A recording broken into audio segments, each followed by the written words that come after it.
목사님 반갑습니다. 네, 반갑습니다. 손인보입니다. 네, 단도직입적으로 목사님 하면은 전도가 생각이 납니다. 전도가 가장 쉬워요. 이 책, 네, 2010년에 나왔죠. 그런데 많은 베스트셀러가 되고 수많은 사람들이 그 책을 읽고 많은 전도에 대한 열정을 다시 한번 되새기게 되었는데요. 먼저 이 세계로 교회가 1993년도 목사님 부임하셨을 당시에는 30명이었는데 지금은 전체적으로 3,500명 정도 되는 100배 이상이 부흥을 했잖아요. 한국교회 전체 상황에서는 결코 쉽지 않은 일인데요. 먼저 목사님의 전도 이야기를 듣고 싶습니다.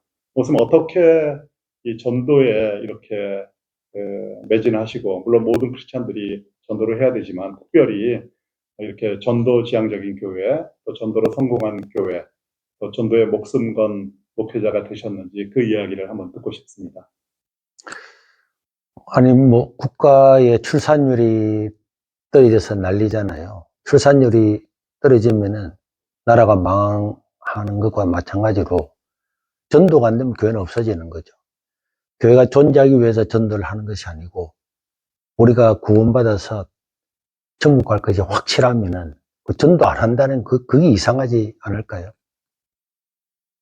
네, 전도를 당연히 해야 되죠. 당연히 해야 되고 많은 교회들이 지금 전도를 하고 있는데요. 특별히 목사님이 지난 세월 동안에 이렇게 커다란 전도의 결실을 얻게 된 그 동기나 비결이랄까 그런 것들은 어떤 게 있을까요?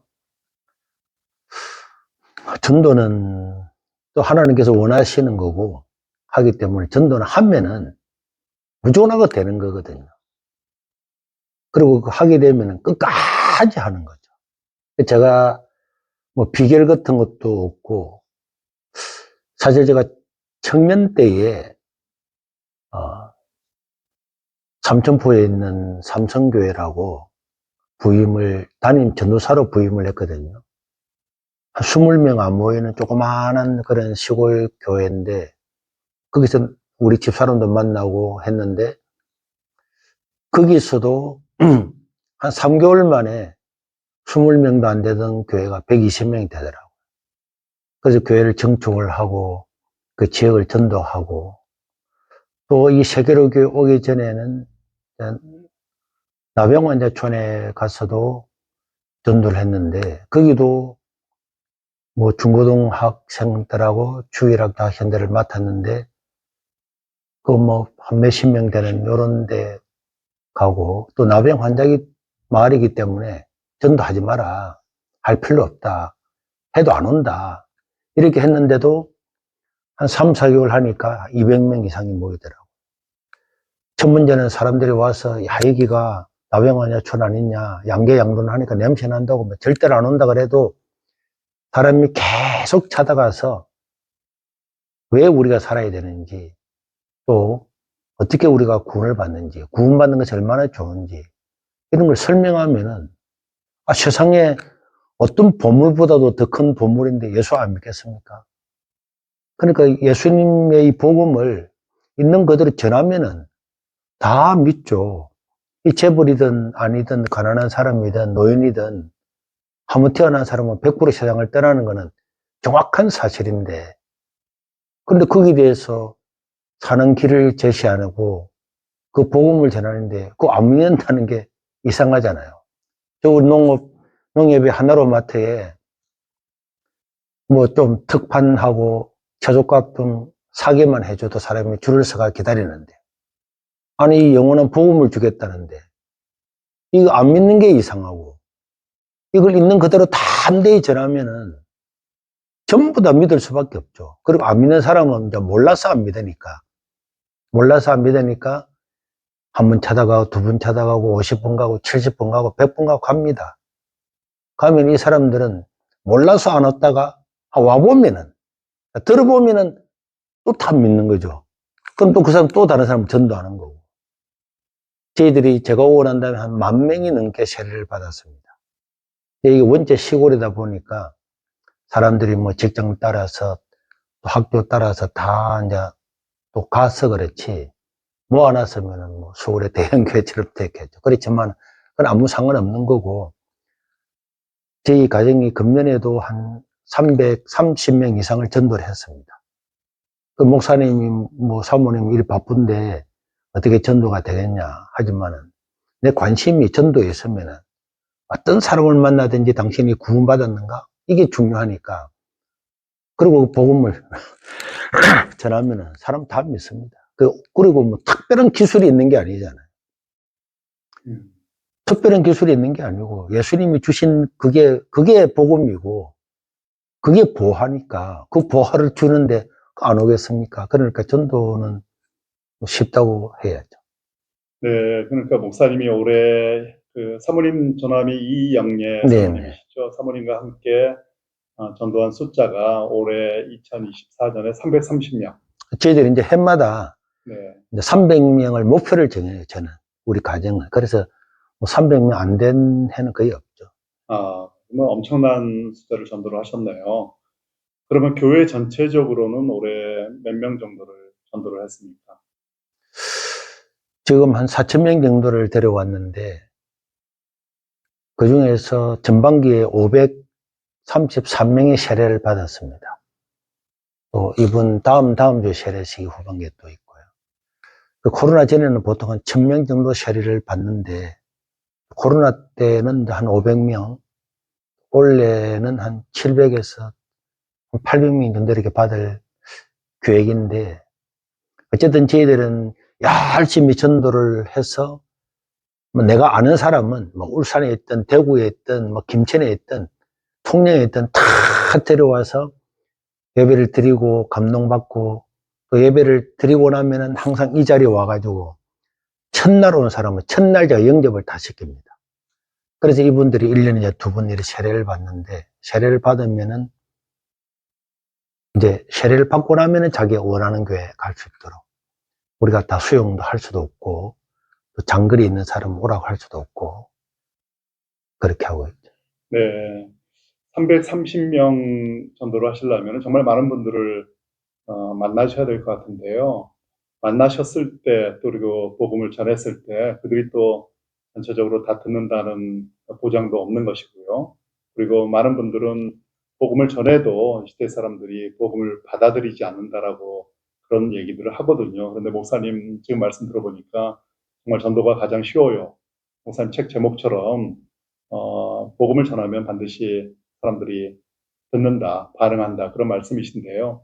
구체적으로 목사님은 이 전도 대상자를 만났을 때 어떻게 전하십니까? 첫째는 우리가 전혀 모르는 사람한테 복음 전하기는 어려우니까 우리와 관계된 사람들, 이런 사람들한테 이제 복음을 전해야 되죠.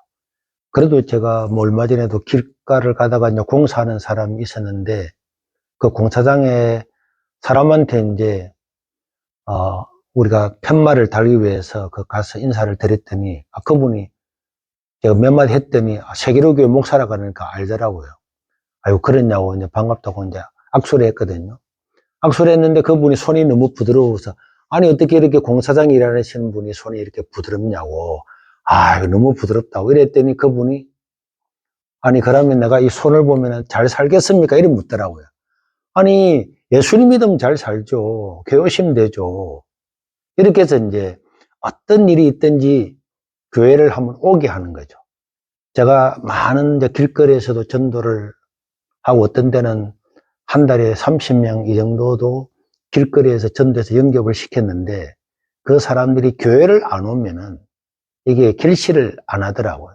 아무리 거기서 기도를 하고 고백을 해도 이게 신앙 생활이 안 되면 안 되고, 그래서 저희들은 일단 교회를 오게 하거든요. 그래서 교회에서 고기도 구워 먹고 구역별로 교구별로 다 이렇게 밖에 텐트도 있는 것처럼 이렇게 해서 자기들이 와서 교제를 하고, 그러고 난 다음에 예배가 이제 불신자가 들어도 감동이 되도록 그런 예배를 마치고 나면은 전 교인이 동시에 식사를 다 합니다. 그러니까 3,500명이 식사를 해도 10분 안에 배식이 다 끝나요. 20개 지역에 배식을 해가지고 10분 안에 배식이 다 끝나고, 식사는 전부 다 그룹별로 자기 구역별로 다 모여서 식사를 하고, 교회에서 밥을 주지만은 또 자기 집에 가져온 과일 같은 걸 다 나눠 먹으면서 전 교인이 어린아이부터 어른들까지 다 교제를 하며 식사를 하고 난 다음에 그날 온 사람은 이 자리에 와가지고 제가 복음을 전하는데, 복음을 전하면은 절대로 예수 안 믿을 거라고 한 사람들도 오면 대부분 다 믿죠. 대부분 다 믿고, 이런 이제 교제, 이런 걸 통해서 서로 이제 마음을 터놓고 교제를 하면서 고민을 털어놓는 거죠. 만약에 내가 데려온 이 사람이 노동일을 하고 막 작업하고 이 막 경제적으로 너무 어렵다, 이런 사람이 왔다면은 우리가 밥 먹는 그룹 중에서 나도 사실은 옛날에 경제적으로 너무 어려웠다.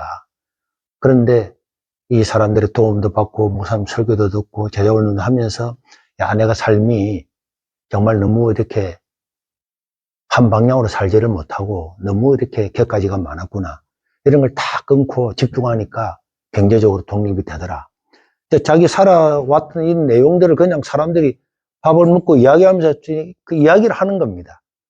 이야기를 하면은 이 사람은 가만히 들어보면은 자기보다도 더 어려운 사람인데, 그런데도 이 사람이 회복되고 살아가는 걸 보면은 야, 나도 교회 한번 다녀볼까, 이런 생각이 들 거고, 그걸 마치고 여기 와서 제가 이렇게 복음에 대해서 설명을 하면은 그거는 반박을 못 하거든요.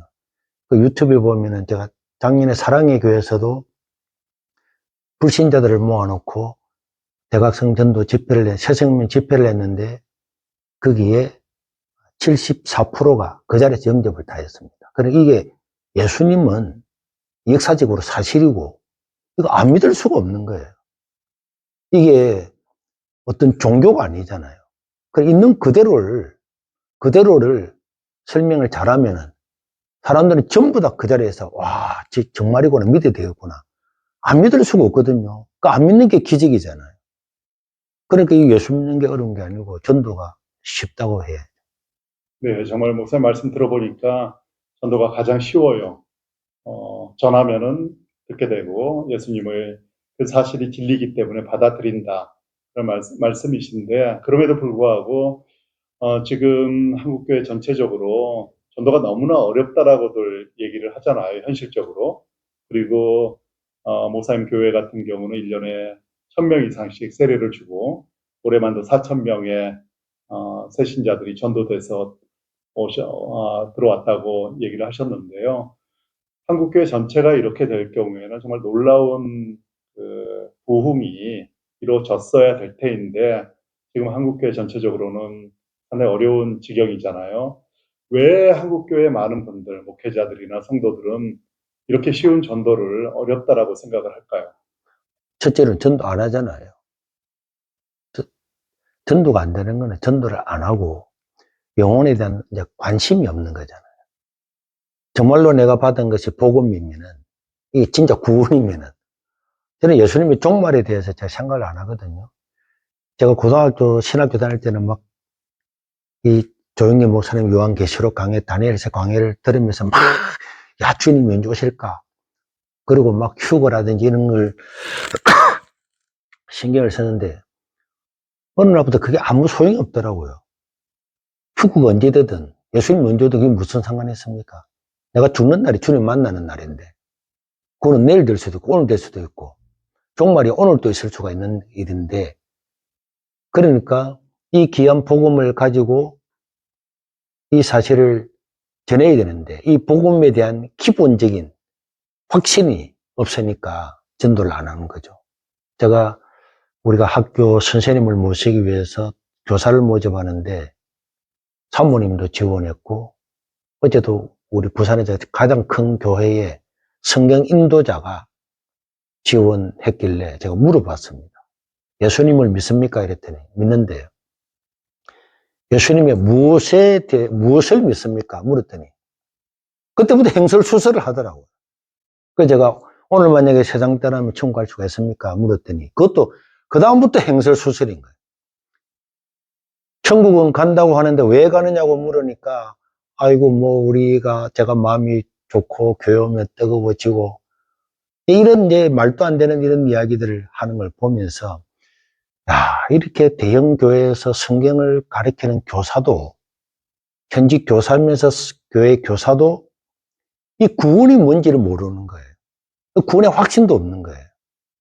그러니까 전도가 되겠습니까? 제가 확신이 없는데, 저기 밖에서 보험을 넣는 사람, 자동차 파는 사람이 있거든요. 그 사람들은 얼마나 어렵습니까? 우리 교인 중에 한 사람이 자동차 파는 사람이 있는데, 제가 그냥 물어봤거든요. 한 달에 몇 대 파느냐고. 저는 제 생각에 한 달에 한 2대, 3대 팔면 많이 팔지 않을까? 이랬는데 그분은 25대를 판대요. 제가 깜짝 놀랐습니다. 그 몇천만 원짜리 자동차를 이 시골에서 25대를 판대요. 이 농담이 아니고요.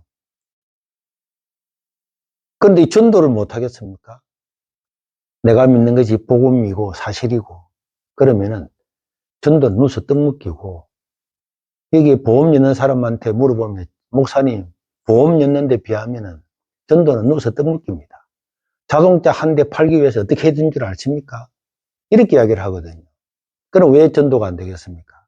저는 목사님의 메시지가 복음 메시지가 아니라고 보죠. 복음이 얼마나 중요한지, 예수를 믿으면 어떻게 되는지, 예수 믿은 사람의 그 하나님의 자녀라고 하는 그 특권이 진짜 특권이잖아요. 그걸 하면 어떻게 전도를 안 하겠습니까? 그런데 그런 아주 기본적인 것이 사라지고 어느 날부터 우리가 도덕적인 이런 설교 이렇게 되다 보니까 교인들도 그런데 지금 심취해 있는 거고, 그러다 보니까 복음에 대한 본질적인 감격이 없으니까 전도를 하는 거죠. 제가 어릴 때만 해도 길거리 다니면서 전도하는 사람 많았잖아요. 지금은 개척교회 해도 전도 안 하잖아요. 이 지역에도 개척교회 하는 사람이 있지만은 개척교회 한다고 그 사람이 전도 안 하는데 저희들은 지금도 가가 호흡 방문해서 전도합니다. 그럼 또 믿는 사람이 있어요. 당연히 좋은 거니까요. 그러니까 복음의 핵심을 설교하지 않고 그 복음에 감동이 없으니까 전도를 안 하는 거죠. 이게 정말로 귀한 거고 좋은 거다. 그걸 왜 그걸 안 나누겠습니까? 자기가 가진 것이 얼마나 소중한 걸 모르기 때문에 안 하는 거죠. 네, 우리가 정말 복음을 받아들이고 복음의 능력을 확신하고 하나님의 계심을 분명히 믿는다라면은 그 좋은 당연히 것들을 전하지 않으면 견딜 수가 없는 것이죠. 당연하죠. 그거는. 그러니까 목사님 말씀은 지금 한국 교회가 전도가 어렵다라고 얘기하는 거는 복음을 받아들이지 않기 때문에 또 복음의 메시지를 전하지 않기 때문이라고 이해해도 되겠습니까? 네, 그렇죠. 제가 차를 한 대 사도 좋은 차를 사면은, 야, 와서 봐라. 이런 기능도 있다. 저런 기능도 있다. 핸드폰도 새로 놓으면은 봐라. 폴더폰 나왔다. 근데 좋은 거는 우리 애들도 부르고 손자도 불러서 자랑하잖아요. 근데 복음에 대해 자랑할 게 없다는 것은 그 복음을 잘못 받아들이는 거죠. 근데 이 얘기를 들으면은 한국 교회 많은 교회나 많은 목회자 성도들은 복음을 전하지 않는 교회가 어디 있느냐, 복음의 능력을 믿지 않는 교회가 어디 있느냐, 라는 얘기들을 하게 될 것 같아요. 그럼에도 불구하고 복음의 메시지가 정확하게 전달되지 않는다, 라는 말씀이신데요. 이거는 저희들이 정말 깊게 생각을 해봐야 될 주제라고 생각이 듭니다.